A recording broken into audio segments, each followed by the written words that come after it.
Elliot Ness Investigations presents The Unbelievables, starring Reg Kidd as Don Cabone, co-starring Joe McCrea as Madame St. Clair, Micky Duffy as himself, Glenn Taylor is Easy Eddie, Stephen Nugent plays John Volstead, and Jeff Witten is Dutch Schultz. Tonight's episode is a look at how gangsters operate.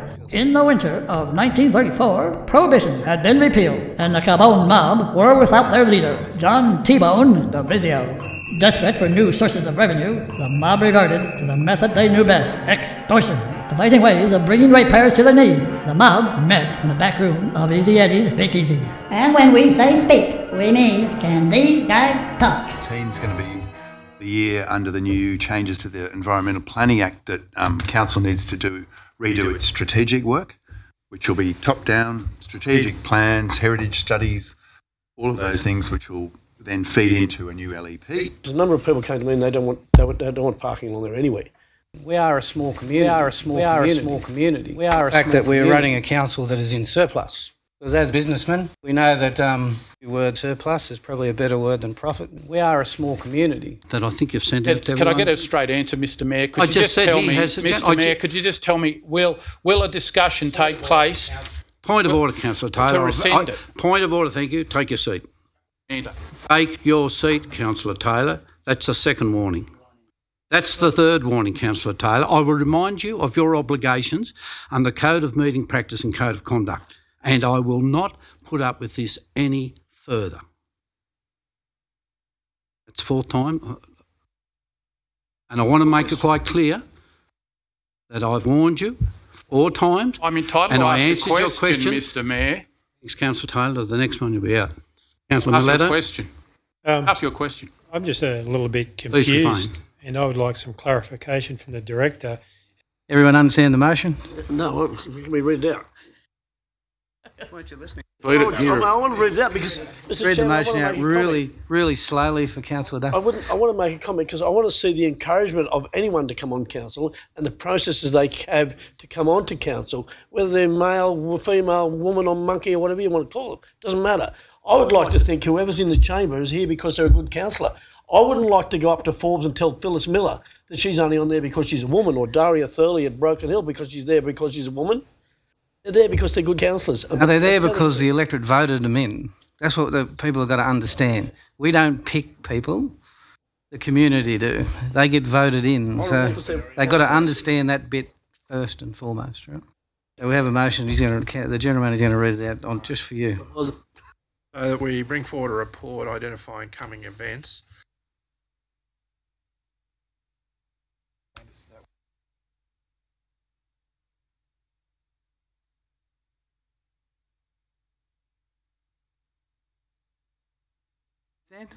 Put the motion. Councillor Munro, you were going to say? Sorry, Romano?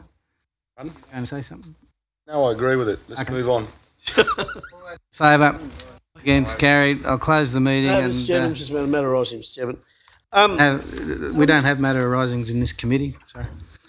Look, I'd just like to acknowledge the hard work of the council staff in developing the budget, and particularly in the alignment with the plan and the Live, Preserve, Prosper and Collaborate themes. As Chair of Finance, I think it is important that we do get a budget and make sure that we can get moving on the coming year. But I do also, and I'm glad to hear the General Manager say that we can revisit some of the particular items. Spot on. It is spot on, Councillor McRae. Very good. Councillor Taylor. Following up from Councillor Hamling, Mr Mayor, when did you know about it? Oh. Photo was in the Photo News. Yeah, well, I got rang up. I can't tell you the exact time. It was late in the week, yeah. And I had to make arrangements, and I just flew over there and took off. Actually, I didn't know Councillor Gander was going to be. I didn't know there were some staff members there. I didn't know. You knew on Thursday. And so I just answered your question. I'm just clarifying what you said. It's not checking my diary when I found out, because what I do on most things with masked things, I document them in my diary. So I'll take that as a question I notice and get back to you there. What? Photo in the Photo News, that was a file photo. Councillor Taylor, I just answered your question. I can't tell you off the top of my head what time and exactly what the date was, but I will. When the photo was taken. I will get back to you with that information. Is that the information that you want? Well, yeah, and I'd like to know when the photo was taken. one that appeared in the Orange City Life? Well, you'd have to ask Orange City Life. Since the inception of the Shirley DCP, we have actively been involved, engaged and interested. In fact, my husband was one of 5 people to attend the very first meeting regarding the Shirley development at its conception. From the beginning, we have raised concerns as to the impositions on our land and how any development is possible if the land required is not owned by the applicant. At every point and stage, we have been told that the Shirley DCP was an overview held by council, but that individual landowners are able to develop their land as they see fit, provided it complies with all the relevant guidelines. Basically, when we raised concerns regarding the access and consent required for this part of the plan in the original Shirley DCP, we were told by council that it would be dealt with when a DA was submitted. The DA was submitted. We again approached council raising our concerns for this application to be approved. We are now being told it will be dealt with at the building stage. Firstly, just because something is in a DCP should not mean that no notification should be given to affected parties. Public interest and submissions need to be dealt with fairly and within the guidelines of the EPNA Act. We feel this has not been the case. The resubmission of this DA came with notification, but council clearly stated it was in no way obliged to notify us or any other neighbours. Yeah, we really do need to do something. Mr Greenham, as you mentioned, that subdivision. DA was approved subject to conditions. Subject to conditions. Part of those conditions, the developer negotiated with the adjoining landholders for access. Access and easements, yes. Yeah, we really do need to do something. So essentially, the subdivision as proposed is really only for stage, while it goes through from lots 1 through to 17. Lots 7 through to 17 are effectively landlocked and won't be subdivided at this point in time. Give approval for a subdivision that is yet to be negotiated for access from their neighbours. That parts of, that's correct, Councillor Whitten. So if their neighbours refuse access to them, they don't have to give access to them. I think we need to inform the relevant neighbours that they are not obliged to sell their land to a developer. Yeah, we really do need to do something. Okay, Mr Chair, so you give approval to this DA in its current form. The applicant then has 5 years to action that. Now, that might just be as simple as a driveway. Once he's done that driveway, then he's got it in perpetuity. Does nothing within 5 years. If the developer developed those 6 blocks, lots 1 to 6. Correct. That would be then, it would... Substantial commencement. Councillors, I won't go on as long as Jem, but Jem's said most of the things that needed to be said. There's lack of communications with all of this. I didn't get a letter drop. Only reason that I knew anything about this is I've got good neighbours. She sent me a text at 10 o'clock last night, Gary, going to the meeting. I didn't know anything about it. So I've rearranged my schedule to be here. What our practice is to send a letter out to people who've made submission when the councillors get their business paper. We don't have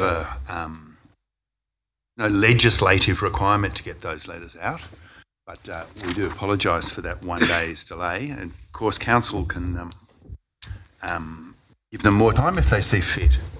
We want that clarity there. But also remember this, another thing here, we want to look at these things here too. Think of the money that the state government's taking out here. Just following on from what Councillor Duffy...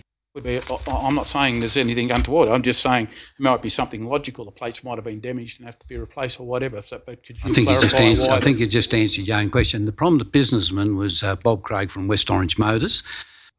He got those plates for the City of Orange.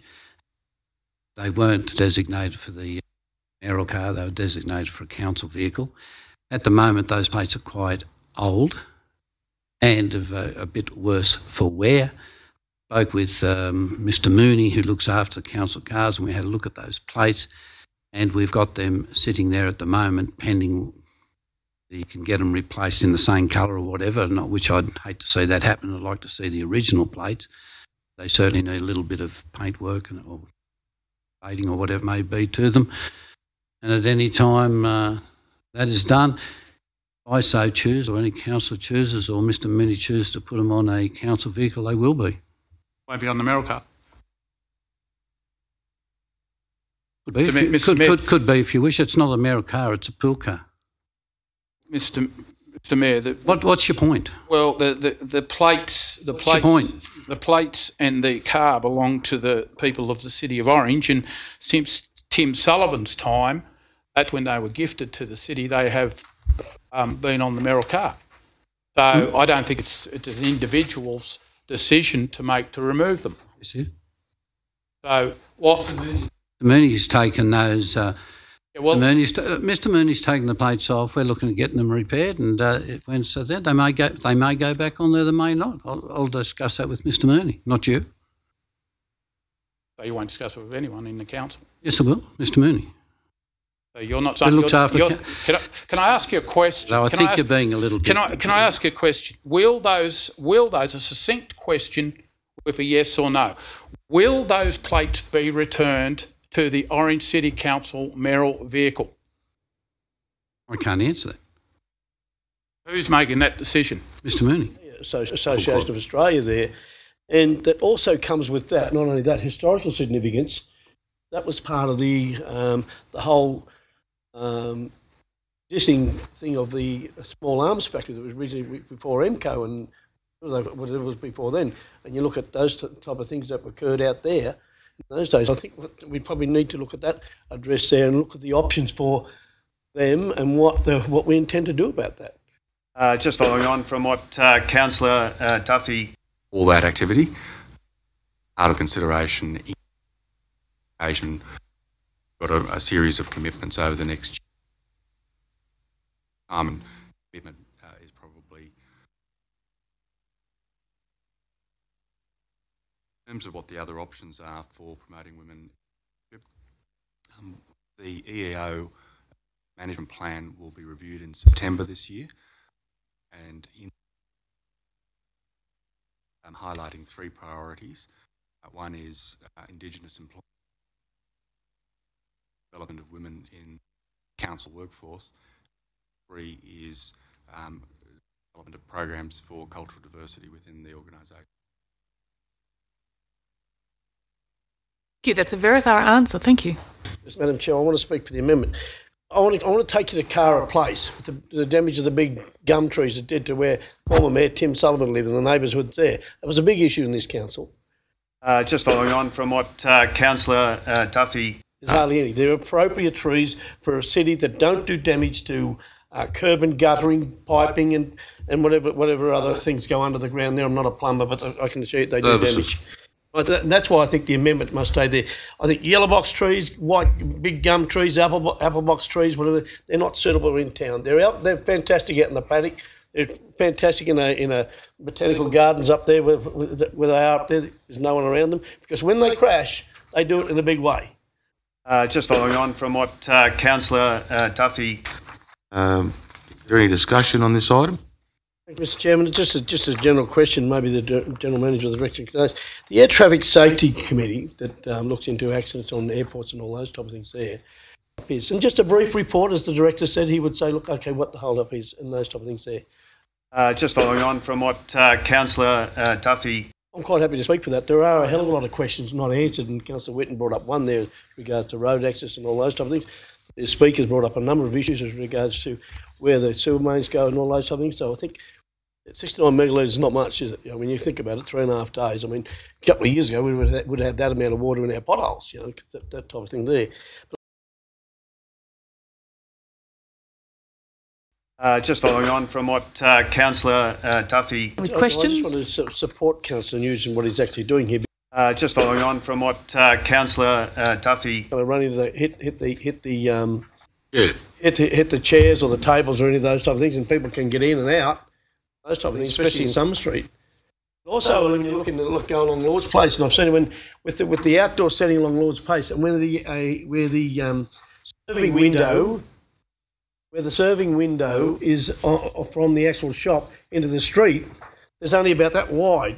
And I've given the photo to a number of people there, and a number of people walk through there and have complained to the people sitting there and to the thing, and they've been abused. And to me, that's not, the footpaths are there to walk along.